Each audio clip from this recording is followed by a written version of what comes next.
detare dhe furnizimin global me energji. Konflikti në lindjen e mesme po përshkallëzohet edhe në det.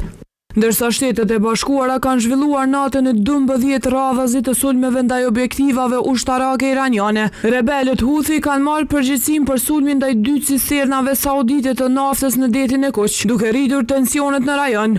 Sipas CENTCOM, forcat amerikane kanë goditur kapacitetet detare, depo raketash e dronësh, pika vëzhgimi bregdetare dhe sisteme të mbrojtjes ajrore, me qëllim dobësimin e aftësive ushtarake të Iranit. Forcat amerikane goditën objektiva ushtarak iranian, përfshirë kapacitete detare, objekte për ruajtjen e raketave dhe dronëve, pika të vëzhgimit bregdetar dhe sisteme të mbrojtjes ajrore. Këto goditje dobësojnë më tej aftësinë e Iranit për të sulmuar marinarë civil dhe anije tregtare.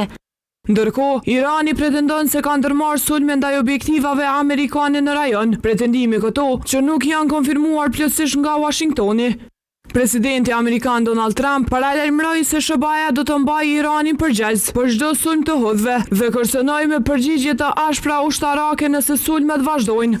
Nëse ata përsërisin këtë veprim, SBA do ta mbajë Iranin përgjegjës, pasi Houthit janë një forcë përfaqësuese e Iranit. Do të ketë një ndëshkim të rënd ushtarak ndaj Iranit dhe Houthive. Në një tjetër zhvillim, sekretari amerikan i shtetit Mark Rubio u takua në Manila me ministrin e jashtëm rus, Sergej Lavrov. Pas takimit, Rubio tha se SBA mbetet e gatshme të mbështesë përpjekjet për përfundimin e luftës në Ukrainë, megjithse ende nuk ka një marrëveshje mes palëve. Ndërkohë, vendet e gjirit po investojnë në rrugët alternative për eksportin e naftës, për të ulur varësinë nga ngushtica e Hormuzit, ndërsa tensionet në rajon vazhdojnë të kërcënojnë sigurinë e transportit detar.